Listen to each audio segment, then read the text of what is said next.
¿Se anima a levantar su Biblia conmigo? Esto lo hacemos no todos, pero yo le invito siempre porque es muy lindo.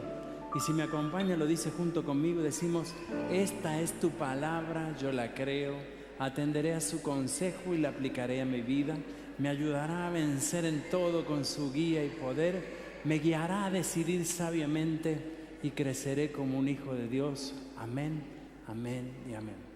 Qué desafío el que estamos teniendo en la iglesia. Yo digo, viajando por la Biblia. Hay una famosa serie de niños que se llama, a ver si me sé acordar, el libro volador, La casita voladora. ¿Se acuerdan? La casita voladora es una casa, es un cuento de niños, ¿no? Pero es una casa donde los niños viajan en el tiempo y vuelven a los tiempos bíblicos. Y van entrando en las escenas de la Biblia. Y eso es lo que yo quiero a través de lo que estamos viendo a lo largo de la iglesia. Nos tomamos el compromiso de entender todo el contenido de la Biblia. Lo estamos haciendo de forma naturalmente general, pero estamos llegando a historias que nos van a fascinar. Hoy, como siempre, voy a hacer el resumen. Este resumen va a ser cada vez más complicado, pero a la vez lo voy a tener que exprimir. Estoy exprimiendo un limón y lo estoy tratando de poner lo que más puedo. Comenzamos con Dios creó los cielos y la tierra. ¿Usted se acuerda? Había un hombre muy importante que Dios llamó, que fue Abraham. Y después tenemos dos personas más importantísimas, Isaac y Jacob. Jacob tuvo 12 hijos. ¿Usted se acuerda? Esos 12 hijos fueron los que luego fundan o forman la nación de Israel. Se encuentra la escena, que siempre me imagino yo esa escena. Estaban en Egipto, todos felices, pero en un momento dado pasaron a ser esclavos de Egipto, cosiendo ladrillos. Dios llama a un hombre muy importante que se llama Moisés y le dice: saca a mi pueblo de ahí y llévalo a la tierra que Dios le había prometido. ¿Se acuerdan? Al primero, que era Abraham. Cruzan el Mar Rojo, Dios hace un milagro tremendo, pasan allí por el Mar Rojo, llegan al desierto. En realidad iban a demorar un poquito de tiempo hasta que llegaran allí a la tierra prometida. Cuando llegaron allí, después de unos meses, Moisés mandó a 12 espías, entre eso iban dos personas muy importantes, Josué y Caleb, estos dos hombres tremendos, y estos 12 hombres volvieron y dijeron: ¿cómo es la cosa? Y dijeron, 10 dijeron: no, nos van a comer, nos van a matar, son gigantes. Y 2 dijeron: no, sí, Dios va con nosotros. Pero la democracia no funcionó en ese momento, o mejor dicho, funcionó en ese momento. Luego, lo interesante de esto es que vuelven al desierto, 39 años dando vuelta, hasta que finalmente estos dos hombres, Josué y Caleb, con una generación nueva, porque todos los que habían dicho no y todos los que estaban viviendo en ese pueblo murieron. Acuérdense que una generación son 40 años más o menos, y la expectativa de vida de la época tampoco era muy larga. Entonces nuevamente cruzan el río Jordán, llegan a la tierra, la establecen, se ubican detrás del río Jordán, luego del río Jordán. Y lo interesante de esto es que Josué y Caleb son los que llevan adelante esta tremenda empresa. El pueblo de Israel, como siempre, se acercaba a Dios, se alejaba, y Dios levanta jueces. Entre ellos, muchos jueces fueron hombres que llevaron al pueblo de Israel al entendimiento de volver a Dios. Los defendían de toda esta violencia que había, porque en realidad los pueblos se conquistaban y se desconquistaban, perdían y ganaban. Israel siempre sufría esta cruel conquista de otros pueblos. Dios levantó, a veces se acuerdan, un juez, uno. Sansón, sí, Samuel también. Samuel, Sansón, Gedeón y un montón, Débora y otros cuantos que había allí. Hasta que finalmente la nación de Israel dice: no, nosotros queremos un rey. Estamos aburridos de eso de que escuchamos lo que Dios nos dice. No estaban de acuerdo con esto de la famosa teocracia, sino que él quería un rey, hasta que Dios les da el primer rey, que se llamó Saúl, un hombre que Dios escogió, pero que falló en cierto modo. Saúl dejó a Dios, abandonó a Dios. Dios llama luego a un nuevo rey, que va a ser un rey según el corazón de Dios, que fue el rey David. ¿Se acuerdan? Para nosotros el rey David es una persona muy central en la historia bíblica. Luego del rey David, luego muere. Vimos la semana pasada justamente acerca de esto. Vimos cómo fue que el rey David fue ungido como rey de la nación primero de Judá y de Israel. Y vale la pena este detalle, tengo que decirlo, porque probablemente usted se va perdiendo en todo lo que yo cuento. Pero la nación de Israel estaba compuesta por 12 tribus. Cada una tenía un nombre. Entre ellas había una que va a ser muy central y muy importante, que es Judá. Luego va a estar el resto de las tribus. Primero lo que hace David es de ser declarado rey de Judá, de esta tribu, y luego David es declarado rey de todo el resto de Israel, de todas las tribus. Esto hago la aclaración porque es muy importante. Al morir David, o antes de morir David, vamos a decir que nos lleva a la historia de hoy, él tenía varios hijos. ¿Se acuerdan que David tuvo más diferentes esposas? No fue tan osado como Salomón, el que vamos a ver hoy, que tuvo un poco más, pero tuvo varias esposas. Y pronto al momento de morir David, en los últimos días de su vida, tenía que sucederlo uno de sus descendientes. Esto era así. En los reinados se moría el rey y ascendía un hijo, generalmente era el primogénito, el que acudía al trono, o el rey era conquistado por otro, que generalmente también supo ocurrir esto, donde terminaba de alguna forma una dinastía. Con Saúl terminó la dinastía propia de su familia, porque esto fue, que ustedes se acuerdan que lo vimos, Dios dijo, a Saúl Dios lo rechazó. Pero con David no termina la dinastía. La promesa de Dios sobre David fue que iba a construir un reinado que durara para siempre. Entonces, por eso digo que David es un rey muy importante para nosotros, porque de acá arranca todo, y de acá nosotros vamos a ver, porque un pariente de David, ¿quién va a ser? Jesús, Rey, Señor de nuestra vida. Por eso es que nosotros hablamos que el reinado de David nunca va a terminar, porque con Cristo reinaremos en los cielos para siempre. O sea que estamos en esto. Es muy simbólico esto y muy significativo. David tenía, como les dije, varios hijos. Uno de ellos, el mayor, Adonías, cuando vio que el padre estaba ya enfermo, parece ser que David tenía problemas circulatorios, tenía frío. Y en la época no había calefacción. Bueno, había fuego, me imagino, pero para calentarlo a David le trajeron una muchacha guapa, joven, y él dormía con ella abrazado. Bueno, eran las formas de la época. Yo no digo que sea así, pero eso fue lo que pasó. Y David trataba de que entrara en calor. Esta situación física de él lo hacía dormir mucho, estaba muy desganado, no tenía ganas de nada, entonces estaba ausente en su reinado, ausente como rey. Se lo consultaba seguramente, me imagino yo estoy imaginándome cosas que le habrán ido a consultar qué debía hacer, qué no debía hacer, pero David básicamente estaba tranquilo. Entonces su hijo Adonías dijo, mi papi eso, entonces él agarró y enseguida preparó un banquete, se juntó uno de los cuantos jefes de ahí, que eran siervos de David, lógicamente, y se proclamó como rey. Había un hombre muy importante que era un profeta, que el profeta se llamaba Natán. Se dio cuenta de la situación y fue a David y le dijo, David, acá hay algo que está mal. Tu hijo Adonías está tomando el reinado y tú dijiste que quien iba a sucederte en tu reinado iba a ser tu hijo Salomón. Salomón, ¿se acuerdan que él era su hijo? Era su hijo, yo diría su hijo preferido, en cierto modo, aunque David creo que amaba a todos sus hijos, perdió a alguno de ellos también. Es muy dura la vida y la situación familiar en el rey David.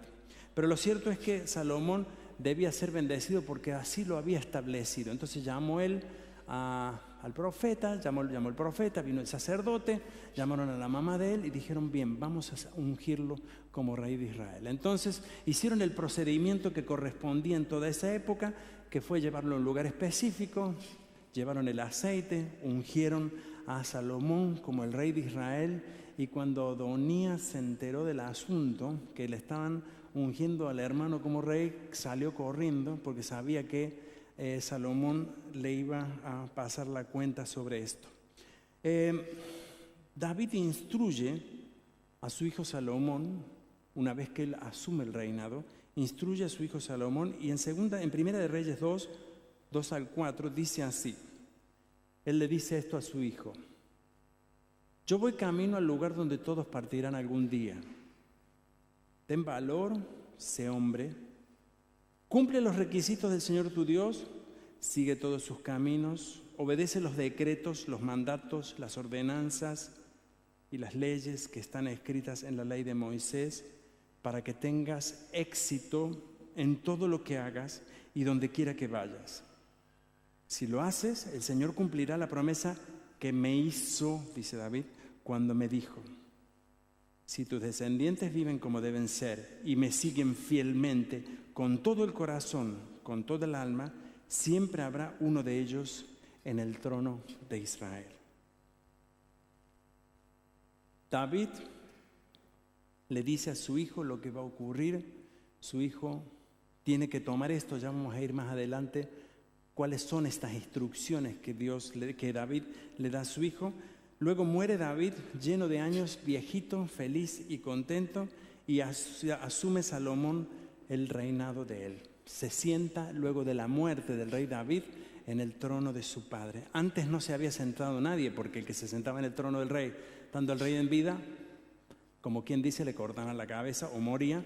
Por eso es que Salomón respetó esto y dice, Primera de Reyes 2:12, y se sentó Salomón en el trono de David, su padre, y su reino fue firme en gran manera. Lo primero que hace Salomón es poner en orden las cosas. Cuando él tomó y asumió el reinado, llamó a algunos en los cuales habían sido desleales con su padre. Yo quiero que acá vamos a ver un rey durísimo. Salomón va a ser un hombre muy inteligente, pero muy decidido, pero también duro. Lo primero que hizo fue llamó a Joab, uno de los jefes del ejército de su padre David, que en realidad lo que había hecho Joab, siendo un hombre tan fiel, estando al lado de su padre, cuando Absalón, su hijo, su hijo se levanta para tomar el reino de David, él lo apoyó. Entonces lo llamó y le dijo: por causa de esto, tú has hecho mal con mi padre, esto no está bien. Y David manda a ejecutar uno por uno. Ustedes dirán, ¿cómo puede pasar esto en la Biblia? ¿Cómo puede pasar? Yo quiero decirles algo, quizás esto es una pregunta que se genera mucha gente. Dice, la Biblia dice eso, pero los reyes eran crueles, los reyes eran durísimos. ¿Por qué Dios mandaba a hacer eso? Déjeme decirle una cosa. ¿Cómo lo puedo explicar esto? Porque es muy complejo en sí para entenderlo, pero es muy simple. Antiguamente, yo no sé si hemos cambiado hoy, eso lo decide usted. Antiguamente era simple. Si usted no exterminaba algo, eso volvían a hacer en algún momento. Los odios entre rivalidades, entre poderes y reyes, debía ser prácticamente aniquilado para que eso no se levantara de nuevo. Esto lo comparo yo con el pecado. Si usted saca el pecado un poquito y deja un piquitín así, ¿qué va a pasar? Vuelve. Si usted quiere sacar de su jardín un yuyo, y dice, no, le voy a sacar las hojitas de arriba, vuelve. Yo tengo el problema que en la entrada siempre se crecen esos yuyos gigantes, y siempre crecen. Yo voy hasta con un palo y le meto ahí, los saco y no se van. A la semana están de vuelta. Entonces un día me compré un coso que es largo así, tira fuego, y le puse un caño con gas y digo, lo tengo que matar hasta el último. Me dijeron, con eso no va a salir más. Vuelven a salir. ¿No? Yo siempre ando con ese fuego. Mi mujer dice, deja que va a prender fuego toda la casa, vamos a hacer un desastre, pero vuelven a salir. En aquella época era igual. No sé si hoy somos iguales, ojalá que no. Pero hoy en día creo que Cristo nos ayuda de todos modos a poder salir. Bien, hubo un hombre que cuando David iba escapando de su otro hijo, que había intentado quitarle el reinado a David, lo vimos la semana pasada, le gritó al rey David, asesino. Salomón también lo mandó a llamar y le dijo, ven, ¿tú gritaste asesino a mi padre? Sí, bien, aquí está la cuenta. Es decir, Salomón va a cortar las cosas prácticamente de raíz. Una de las cosas que también Salomón va a hacer, va a llamar a su hermano, Adonías, y le dice, no vas a morir por lo que hiciste, pero si te portas de nuevo igual, vas a morir. Y el hermano se fue tranquilo, dijo, no, tú eres el rey, yo te voy a obedecer siempre, no hay ningún problema, no va a pasar esto, pero finalmente lo que va a ocurrir va a ser que su mismo hermano Adonías va a ir a la madre de Salomón y le va a decir, dile al rey que me deje casar con una hermana, pariente de él. Y cuando va eso, el rey se da cuenta que Adonías era muy vivo, porque si dejaba casarse con ella, asumía automáticamente él como rey. Todas estas cosas, todas estas maldades, tuvo que de alguna forma el rey Salomón cortarlas de raíz y hacerlo desaparecer. Cuando Salomón ordena todo, dice en 1 Reyes 3:5, dice que fue y llevó una ofrenda grande a Dios, fue y ofrendó, y dice que en ese momento Dios se sintió agradado de Salomón, porque Salomón buscaba a Dios y quería hacer las cosas justas. Y en 1 Reyes 3:5 dice que esa noche el Señor se le apareció a Salomón en un sueño y Dios le dijo: ¿qué es lo que quieres? Pídeme y te lo daré. Tremenda oferta, ¿no? ¿Qué haría usted si Dios le dice eso? Algunos dirían, bueno, quiero riquezas, quiero salud, quiero venganza, yo no sé. Pero Salomón fue muy inteligente y dice que al pedir le dijo a Dios lo siguiente. Verso 9 del mismo capítulo. Dame un corazón comprensivo para que pueda gobernar bien a tu pueblo y sepa la diferencia entre el bien y el mal, pues ¿quién puede gobernar en su propia cuenta este gran pueblo tuyo? Dame un corazón comprensivo. ¿Para qué? Para que sepa, la diferencia entre el bien y el mal. Salomón sabía que esta actitud no solo agradaría a Dios, Dios le va a premiar con todo lo que no pidió por haber pedido esto, pero esto le daría a Salomón de alguna forma la capacidad de ser un rey como nunca habría otro. Salomón sería el mayor rey que iba a tener la nación de Israel. La sabiduría de Salomón no consistía únicamente en lo que él tenía o lo que él tenía en su cabeza, la inteligencia propia que podemos desarrollar los humanos, sino que él realmente podía discernir las cosas en su contenido de forma profunda.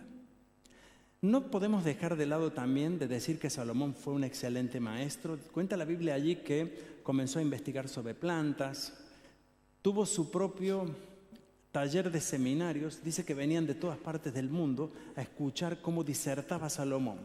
Y él hablaba de plantas, jardinería, ciencia. Dice que se había especializado incluso hasta en esas plantitas que salen en los muros, en el medio, en el piso, de la cual yo le hablaba. Salomón ya conocía esos detalles y hablaba acerca de estas cosas. Es decir, Salomón tenía, como dice el verso 4:33, capítulo 4, versos 33 y 34, podía hablar con autoridad acerca de todas las plantas, desde el gran cedro del Líbano hasta el diminuto hisopo que crece en las grietas de las paredes. También era versado en la materia de animales, aves, reptiles y peces. Y todos los reyes de las naciones enviaban a sus embajadores a escuchar la sabiduría de Salomón. Por eso digo que tenía su propia empresa de seminarios. La inteligencia de Salomón consistía en saber la diferencia entre lo bueno y lo malo, es decir, cuando él pudiera diferenciar en esto, le permitiría actuar también en forma muy sabia. La sabiduría de Salomón no consistía en conocimiento únicamente. Esto no es un texto, sino es parte de lo que yo estoy leyendo. La sabiduría de Salomón no consistía en conocimiento únicamente. La inteligencia muchas veces nosotros pensamos que está basada entre los libros o en lo que sabemos, pero nosotros entendemos que Salomón podía diferenciar esto. Usted, no sé si usted podría hoy diferenciar lo bueno de lo malo. Yo creo que los humanos en este tiempo fallamos en algún sentido porque nosotros queremos ser sabios, pero decidimos siempre bajo nuestra conveniencia. No nuestra sabiduría, nuestra conveniencia. Porque si usted decide sobre lo bueno y lo malo, a veces va a tener que decidir contra usted mismo. Va a tener que decir, esto no me conviene, no es para mí. A lo mejor si usted está viendo algo que parece ser un gran beneficio para usted, usted va a tener que decir, no, esto no es para mí, no es bueno para mi vida. Y esta era la capacidad que tenía Salomón. Ser sabio es tener un corazón ancho, una mente ancha. Digo corazón porque en realidad el músculo no tiene nada que ver. Lo que tenía Salomón era sabiduría en su mente, que eso es a lo que se refiere la Biblia. Cuando queremos tener sabiduría en esta vida, pensamos que hacer las cosas bien es ser sabio. En esta sociedad que vivimos, ser eficiente parece que es igual a sabio. En la sociedad en que vivimos es así. Usted va a un trabajo, si no sabe hacer las cosas, lo botan en 5 minutos. Si usted no tiene la capacidad de hacer las cosas bien, parece que no tiene lugar en esta sociedad. Pero a mí me llama la atención que tenemos la capacidad a veces de hacer las cosas bien en la sociedad, pero no delante de Dios. Delante de Dios fallamos. Hacemos por lo generalmente las cosas siempre mal. Lo cierto es que la actitud de Salomón se va a ver demostrada en un hecho bíblico que va a ser impactante, por eso la Biblia lo relata. Dice que como Salomón reemplazó a su papá, que era rey, una de las tareas del rey era juzgar. Él estaba sentado en su trono y la gente venía con los problemas, los asuntos de Estado. Y resulta que hubo 2 mujeres, cuenta la historia bíblica allí, que estaban durmiendo, cada una había tenido un hijo, aparentemente eran mujeres de un mismo esposo. Acuérdense que en aquella época los hombres tenían varias mujeres, y una de ellas se acostó sobre su hijo y su hijo murió. Y como ella vio que su hijo se había muerto, fue y se lo cambió a la otra mientras dormía. Y como empezaron a pelearse, porque una la acusaba a la otra que tenía razón, no podían decidir quién era y quién había sido o cómo fue, fueron al rey Salomón. Y llegaron hasta la presencia del rey Salomón y comenzó la discusión y dijo, lo que pasó fue esto, dijo una, mi hijo, ella me quitó a mi hijo porque su hijo murió, ella durmió encima de él y se murió y me lo cambió y ahora yo quiero que se haga justicia. Era tal la discusión que se ocurrió en el momento que el rey Salomón dijo, bueno, tráigame una espada. Le trajeron una espada y dijo, vamos a hacer una cosa, vamos a partir el niño al medio, mitad y mitad. La verdadera madre del niño dijo, no, denle el niño a ella. Y la otra dijo, sí, pártalo, mitad y mitad. Es justo. Esto le dio la capacidad y demostró a la nación de Israel la sabiduría que este rey tuvo. Pudo resolver algo que en aquel tiempo no había, por supuesto, ningún tipo de dosaje sanguíneo ni ninguna prueba genética que pudiera ayudar. Hoy sería muy simple eso. Pero en aquel tiempo demostró Salomón la sabiduría. La sabiduría no solamente es una buena nota en la escuela, es también de la capacidad de reconocer lo bueno y lo malo. Esto que hubiese sido quizás imposible para ti y para mí, para Salomón fue una sencilla tarea, descubrir dónde está el maltrato, el mal trabajo, lo equivocado. Cuando Salomón comienza en este gobierno de su vida y el pueblo comienza a tener confianza en él, él va a cumplir una tarea muy importante. Salomón va a construir el templo.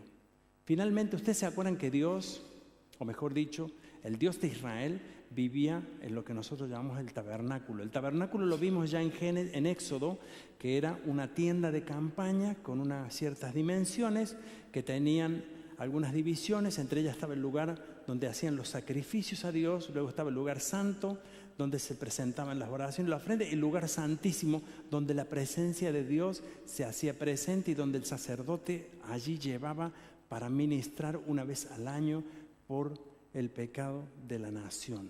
Esto era el templo, y este templo era una pieza, una choza, algo muy sencillo, muy frágil. David quiso construirle a Dios un templo, pero Dios no permitió que David construyera este templo, porque David había derramado mucha sangre, es cierto. David había sido un hombre de guerra y un hombre en el cual ya no podía hacerlo esto. Él estaba en constantes guerras y las guerras no permitían que una nación se pudiera dedicar al lujo de construir una empresa, un templo como quiso Salomón. Por eso Salomón llegó a estar en paz con todo lo que fue su entorno.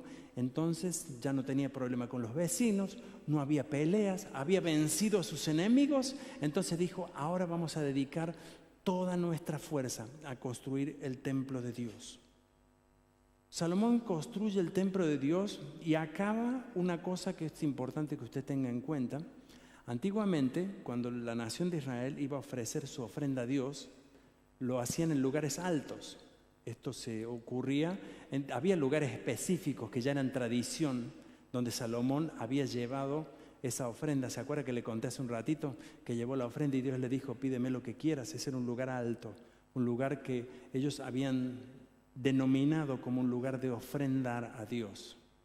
Al construirse el templo, dejan de tener una función los lugares altos y pasa a ser el templo el templo, el lugar central de la adoración de la nación de Israel a su Dios. No hay ningún otro lugar en todo Israel, ni en todo el mundo, que la nación de Israel pueda ir a adorar a Dios. Por eso, y lo vamos a ver en la época de Jesús, antes lo vamos a ver incluso en la época misma de Jesús, cuando Jesús viene de Egipto a Belén, van al templo a ofrendar a Dios, que luego nace el Señor Jesús. Todos tenían que venir al templo una vez al año a adorar a Dios. Salomón construye el templo y no solo lo construye, sino que él hace una oración a Dios al terminar esta obra majestuosa. El templo tenía unas dimensiones específicas, el templo tenía unas funciones específicas. Era, en cierto modo, sí, era una copia, por así decir, mucho más grande de lo que era el tabernáculo. Y en realidad iba a cumplir la misma función. Pero lo que ocurría era que la casa de Dios ya no iba a ser como le dijo David y como dijo Salomón a Dios: tú vivías en una casa de tela y nosotros vivimos en un palacio. Salomón no permitió esto. Lo primero que hizo fue el construir el templo y luego, después de unos años, creo que 9 años demoró la obra, construyó su propia casa, su propio, reinado allí Salomón. En la dedicación del templo, él hace una oración muy importante y él, en la oración, usted la tiene que leer después, es bastante larga, no la puedo leer toda, pero él dice básicamente lo siguiente. Él dice: Señor, la gente va a venir a este lugar, ellos van a adorarte, ellos van a hacer esto, y cuando ellos vengan a este lugar, tú vas a oír lo que ellos te pidan. Esto es lo central. Tú vas a oír siempre cuando ellos vengan. Imagínese esta motivación. Es como si yo dijera hoy, no lo estoy haciendo así, como si yo dijera: Dios les va a escuchar si ustedes vienen a la iglesia latina, a la Holstrasse 9. Ese es el único lugar donde Dios los va a escuchar. ¿Usted qué haría? Usted vendría, claro que sí. No es así, quiero dar un ejemplo nomás. Ya vamos a hablar cuál es la función del templo. Entonces, al ocurrir esto, Dios pacta con Salomón esto y Dios se queda en el lugar. De aquí iba a venir la adoración de la nación de Israel. Dios le dice: yo voy a cumplir con eso. Sí, cuando ellos vengan y pidan, yo lo voy a dar. Pero, advertencia, capítulo 9, verso 8 y 9 de Reyes, dice así: y aunque ahora este templo es importante, llegará el día en que todo el que pase frente a él quedará asombrado y en son de burla preguntará: ¿por qué el Señor ha tratado así a este país y a este templo? Y le responderán: porque abandonaron al Señor su Dios, que sacó de Egipto a sus antepasados los israelitas, y se echaron en los brazos de otros dioses, los cuales adoraron y sirvieron. Por eso el Señor ha dejado que les sobrevenga tanto desastre. Dios le dijo: yo lo voy a hacer, pero ustedes no deben abandonarme, no deben adorar a otro Dios. Ustedes deben hacer eso. Y aquí mismo Dios dice lo que hoy vemos en Israel. Los que fuimos a Israel vimos esto. Vimos un templo destruido. No vimos ni siquiera el templo destruido. Vimos algunas piedras que quedan. Y yo me pregunto y me pregunté, no sé si usted se preguntó, ¿por qué Dios hizo esto? ¿Por qué Dios permitió esto? ¿Por qué la nación de Israel perdió ese lugar tan importante? ¿Por qué? Aquí está por qué. Porque la nación de Israel siempre va a abandonar a Dios. Siempre iba a hacer, en vez de ir a ofrendar al templo, a Dios, buscar a Dios, va a lugares altos. Va a hacer eso que no tenía que hacer más. Va a ir a esos lugares donde no era el lugar de adoración de Dios, sino el lugar de adoración de otros dioses. Esto mismo ocurrió y esto mismo es lo gran triste, que a lo largo del reinado de la vida de Salomón, con tanta bendición, con todo lo que Dios le había dado a la nación de Israel, que la nación de Israel finalmente terminara con un templo destruido. Luego va a ser destruido el templo de Salomón, ya lo vamos a ver eso más adelante. Va a haber una construcción de un nuevo templo y luego también va a ser destruido. También les voy a contar después esa historia que llega más adelante. ¿Qué ocurre? ¿Por qué pasan estas cosas? Porque finalmente Salomón se aleja de Dios. ¿Cómo se aleja de Dios Salomón? No muy diferente a lo que se alejó su padre David en el momento en que se alejó. Fue por culpa de las mujeres. En realidad no era el punto, no venía la cuestión de que Salomón tuviera muchas mujeres. Tuvo como 1000 concubinas, 1000. No sé si habrá tenido oportunidad de hablar con alguna algún tiempo. No sé, los hombres sabemos que una es suficiente, ¿no? ¿Se imagina si uno tuviera 1000 mujeres? No sé, como 1000 hombres, tampoco creo que ninguna mujer se aguantaría. Se aguantan uno, y por ahí lo quieren vender, pero bueno. No era el punto porque en realidad no es que Dios aprobaba que un hombre tuviera tantas mujeres. En realidad esto era una tradición de la época. Dios siempre siguió una línea sobre una mujer, nunca tuvo hijos sobre 50 mujeres y los mezcló. Bueno, ustedes miren, analícenlo, eso está muy claro.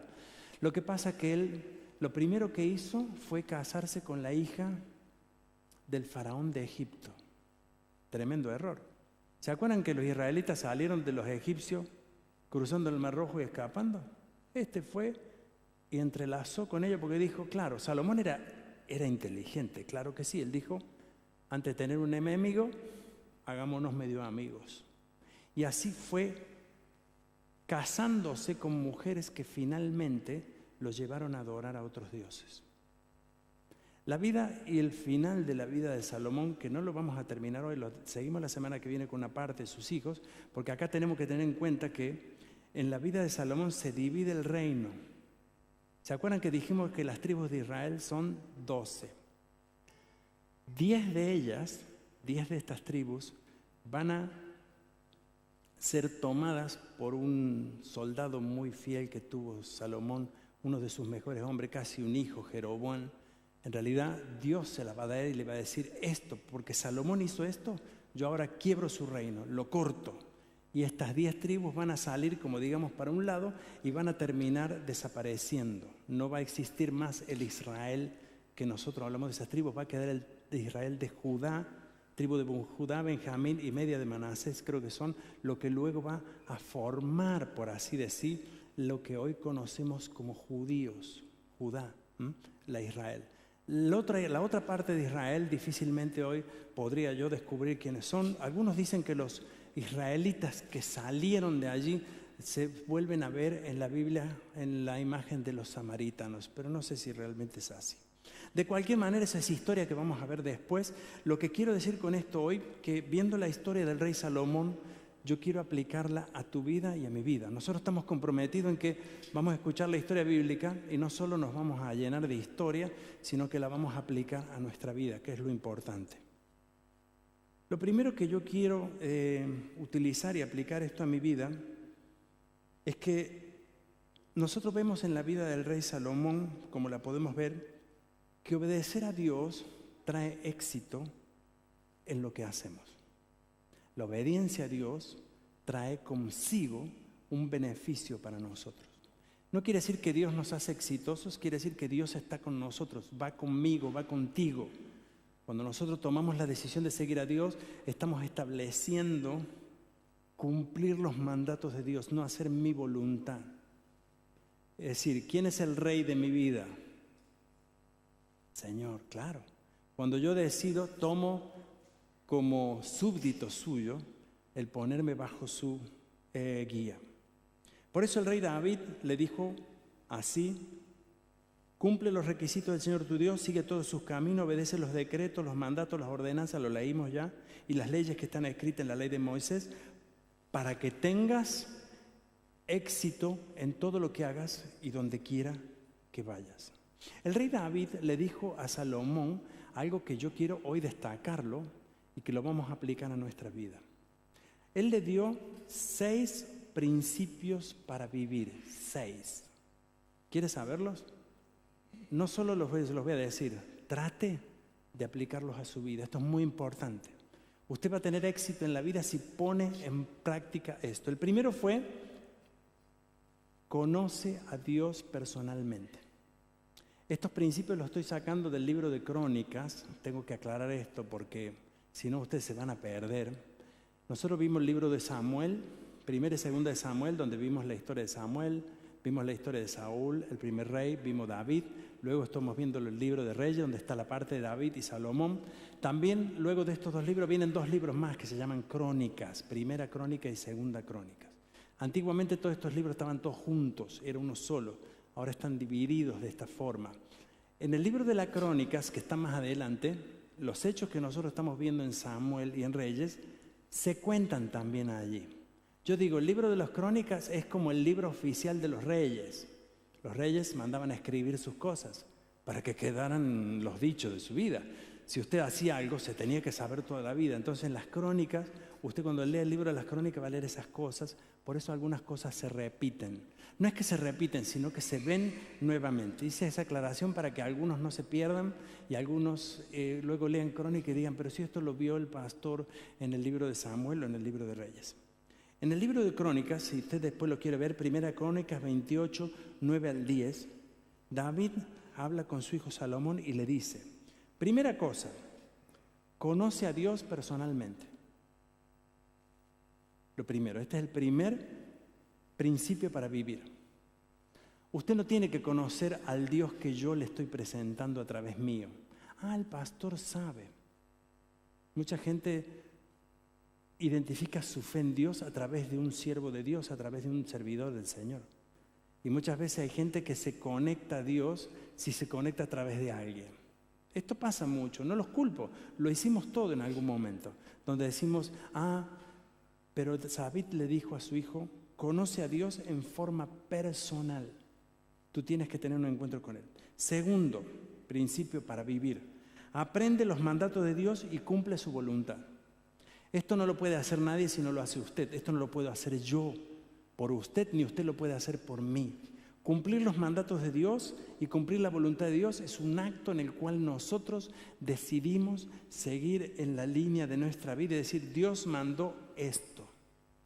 Dios quiere esto. Yo sé que a veces uno quisiera hacer las cosas según su estilo, pero Dios, si yo quiero seguir a Dios, si yo quiero, tengo que comprometerme con este principio. Tercero, adora a Dios de todo corazón. Esto le dice David a Salomón. Nosotros pensamos que adoración es cantar. Sí, cantamos para adorar a Dios, pero adoración no es cantar. Adoración es mucho más que cantar. Adoración es sacrificio, ofrenda, es poner nuestra vida al servicio de Dios, es reconocer a Dios como Dios y no que Dios me dé todos los beneficios que yo le estoy pidiendo. Adoración es lo que, si usted quiere imaginárselo así, cuando entraba la gente al rey, no entraba así como diciendo, hola Salomón, ¿cómo estás?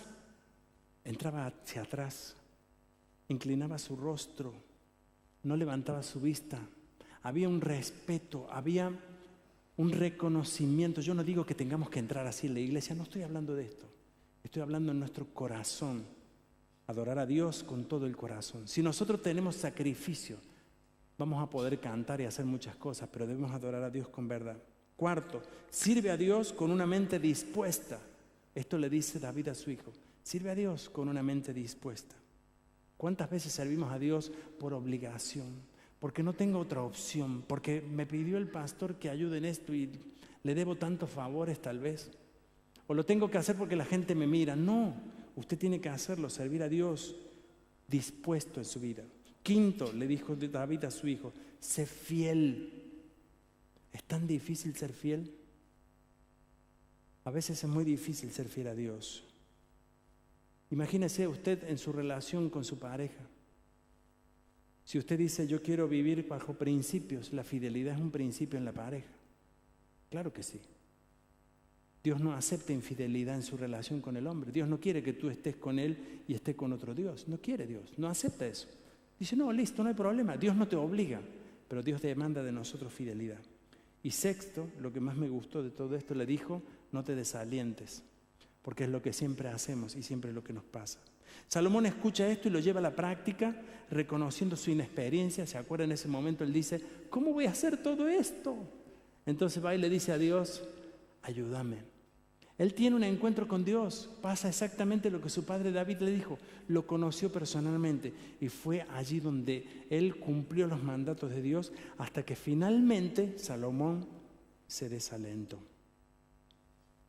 Poner el orden en las cosas de nuestra vida es un aspecto importante y por eso hoy nosotros de la vida de Salomón podemos aplicar esto a nosotros. Cumplir sus mandamientos, pero a la vez poner orden en nuestra vida. Hermanos, si nosotros no ponemos orden en nuestra vida estará fuera de control. Salomón hizo eso, apenas asume el reinado, ¿se acuerdan que lo vimos en la historia?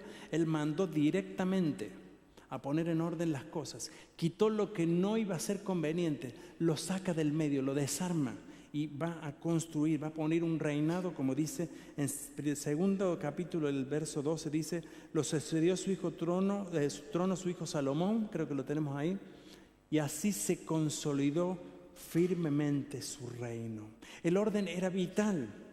Y es vital para que nosotros podamos tener una vida clara, para que podamos gobernar, para que podamos ser reyes y sacerdotes de nuestra propia vida, para que nosotros podamos reinar sobre nuestros deseos, sobre nuestra vida, sobre nuestro futuro.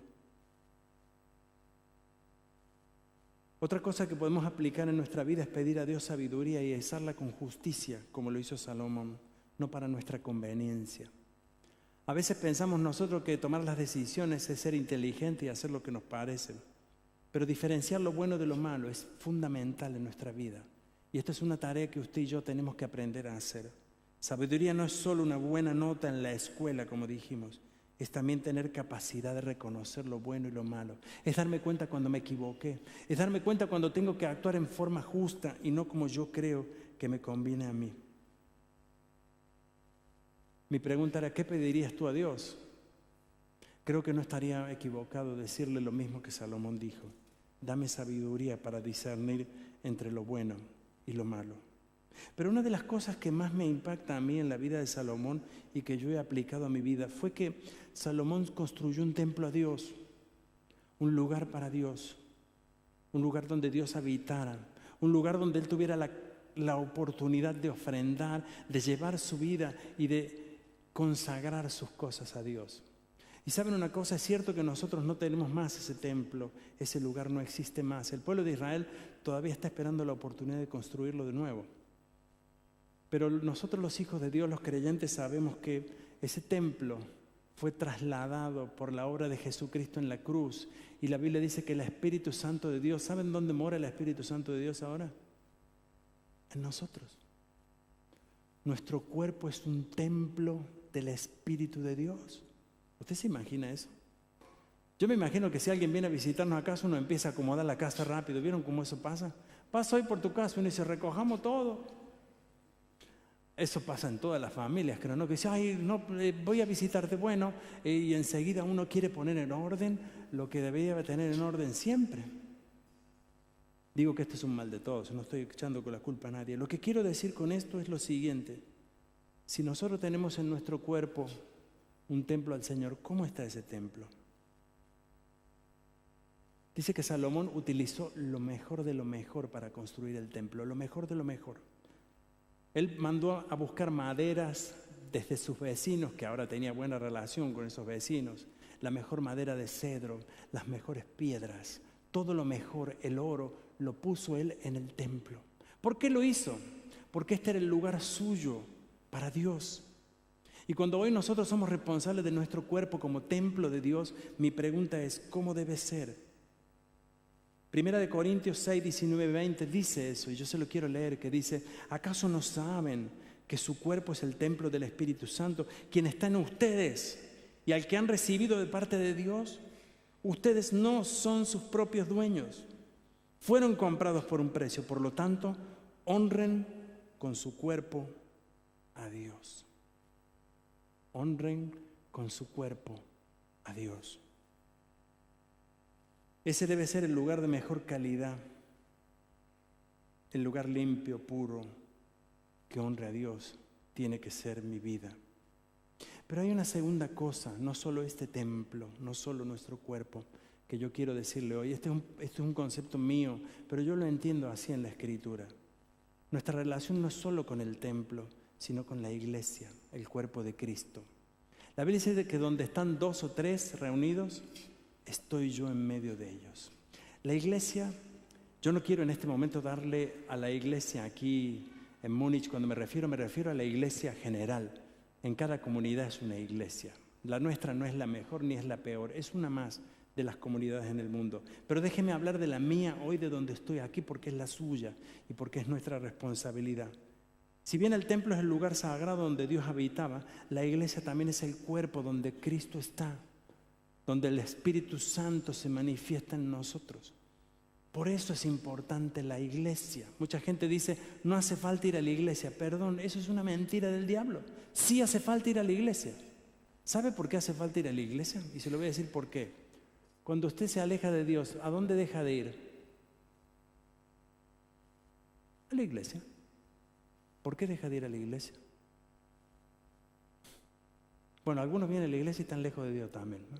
Puede ser. La iglesia, uno se aleja de Dios, se aleja de la iglesia porque uno perdió el conocimiento y la comunión con Dios. Primero pierde la comunión con Dios, puede ser por medio del pecado o lo que fuese, y luego pierde la comunión con sus hermanos. Entonces se quiebra toda comunión. Yo pienso, y para mí es muy importante la iglesia, el cuerpo de Cristo, en el lugar donde vivamos y en el lugar donde estemos. Si usted es parte de la comunidad, este también es su templo, este también es su responsabilidad. Esto lo tiene que usted tener como lo tenía Salomón. Aquí es el lugar donde usted tiene que venir a compartir, a vivir, a enseñar, a ser parte de él, porque la iglesia de Cristo es un cuerpo que funciona. El apóstol Pablo hace un ejemplo muy interesante y dice, si la mano dice no soy del cuerpo, ¿cómo puede vivir la mano sola? No puede, necesita del cuerpo, necesita del brazo, la cabeza, necesita de todo. Lo mismo cuando una parte del cuerpo está dañada, todo el cuerpo sufre. Eso dice el apóstol Pablo allí en 1 Corintios. Nosotros debemos ser parte y debemos construir el templo de Dios en nuestra vida para que nos vaya bien. No tenemos que alejarnos de Dios ni en forma personal, ni tampoco en cuanto a la casa de Dios. Nos alejamos de Dios y es cierto, Salomón hizo eso, se desvía nuestro corazón. Salomón se alejó de Dios por causa de la influencia de sus mujeres. Nosotros a veces nos alejamos de Dios por la influencia del mundo. La gente dice, ¿para qué va a ir a la iglesia? En la iglesia, no, el cristianismo no existe. La gente hoy batalla muchas veces con su propia fe, lucha con lo que cree y lo que hace es apartarse de lo mejor que pudo haber tenido en la vida, que es tener a Dios en su vida. Si nosotros pensamos en nuestras generaciones que vendrán detrás de nuestro, la iglesia es el cuerpo a construir para que ellos puedan adorar a Dios. Esta iglesia fue construida hace muchos años por personas, por hombres y mujeres que creyeron en ustedes y en mí. Pensaron en ti, dijeron, vamos a construir una casa para que nuestros hijos, los hijos de nuestros hijos, adoren a Dios. Vamos a construir una casa para que esta sea el testimonio de que Dios tiene un cuerpo aquí en la ciudad. Cada iglesia de la ciudad, y no importa de la denominación que sea, cada iglesia de la ciudad es un lugar donde Dios mora y Dios habita. Hoy la gente lo tiene como un lugar para bautizarse, casarse y morirse, porque es para lo que va la iglesia la gente hoy. Pero la iglesia es el cuerpo del Señor. Por eso yo quiero hoy, en este domingo, animarte a que tú hagas lo que dice la palabra de Dios. Tomar principios de vida. Esto te va a costar muchas cosas. No va a ser sencillo, no va a ser fácil.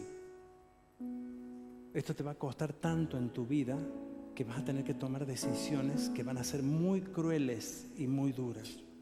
Mirando la vida del rey Salomón, él no tendría que haberse unido a mujeres que no eran de Dios. No quiero decir con esto que está mal unirse a alguien que no es cristiano. Quiero decir que cuando nos unimos a alguien que no tiene el mismo corazón mío para con Dios, lo más probable es que tengamos una unión dividida. Yo mire hacia el cielo y mi pareja mira hacia otro lado. Yo quiero educar a mis hijos y les diga, el Señor es todo lo que tenemos, hijos. El Señor es todo lo que nos ha dado. Confíen en Él. Y tu pareja diga, no, ¿qué Señor ni 8 cuartos? ¿Qué es eso? Por eso a Salomón Dios le dijo, cuídate, no te alejes. Si hoy hay gente joven aquí que todavía no ha escogido a su pareja, piense en esto. Si usted la escogió equivocado, no se preocupe. El apóstol Pablo dice algo que es muy lindo y dice que su esposo y su esposa es santificado en usted. Dios no nos rechaza y Dios no va a rechazar nunca a la gente, pero créame Si usted quiere construir una familia que tema a Dios, va a ser lo más hermoso que usted pueda hacer. Buscar un hombre, una mujer que Dios le pueda dar y que juntos digan: nosotros vamos a obedecer a Dios. ¿Saben? Esta congregación y todas las congregaciones del mundo están sostenidas por hermanos y hermanas con convicción y con compromiso. Gente que ofrenda y que da también. Familias que dijeron: creemos en esto y nuestra familia va a andar en esto. ¿Y saben una cosa? Eso es tan lindo ver cómo la casa de Dios es un cuerpo unido, pleno y completo. ¿Qué te parece si este domingo tomamos una decisión? Yo siempre los llevo a decisión a la iglesia. Espero que se acuerden todas las decisiones, ¿no? Pero siempre la misma, veas. Yo no hago cosas nuevas. Que nosotros podamos seguir al Señor con compromiso. Si tú no conoces a Dios hoy es el tiempo, hoy es la oportunidad de conocer a Dios, hoy. Este es el momento. Si tú hasta ahora vivías según tus propios deseos, hoy es el tiempo para cambiar eso. Decir: no, yo quiero vivir como Dios manda. Te va a costar, créeme, va a costar, eso sí. Porque seguir a Dios es ir por el camino derecho. Es hacer las cosas de forma honesta. Y es, si tenemos la oportunidad, siempre hacer lo bueno. Por eso yo te invito en este domingo a que aprendamos de Salomón y lo apliquemos a nuestra vida. Vamos a cerrar nuestros ojos. A mí me gustaría que tú hoy puedas meditar junto al Señor. Le dijo David a su hijo: conoce a Dios personalmente. Y tú puedes hablar a Él ahora y decirle: Señor, háblale con Él, háblalo. Yo te doy unos minutos ahora, la música nos puede acompañar. Habla con Él. No te va a dejar solo, yo estoy seguro de eso. Y luego de que tú hablaste con Él, nosotros vamos a orar y vamos a adorar a Dios. Tómate unos momentos.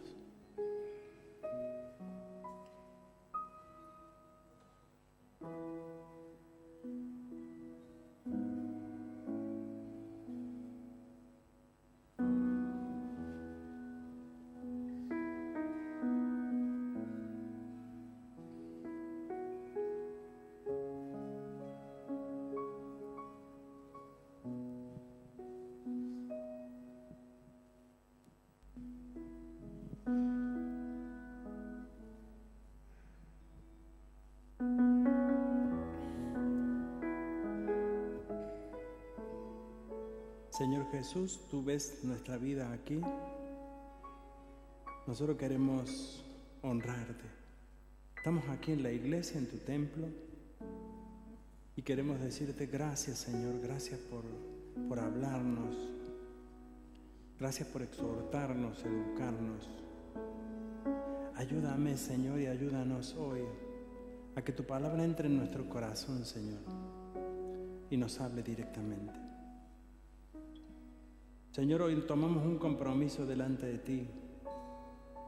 Y como dice tu palabra, que todos los días podamos estar en la casa del Señor para siempre.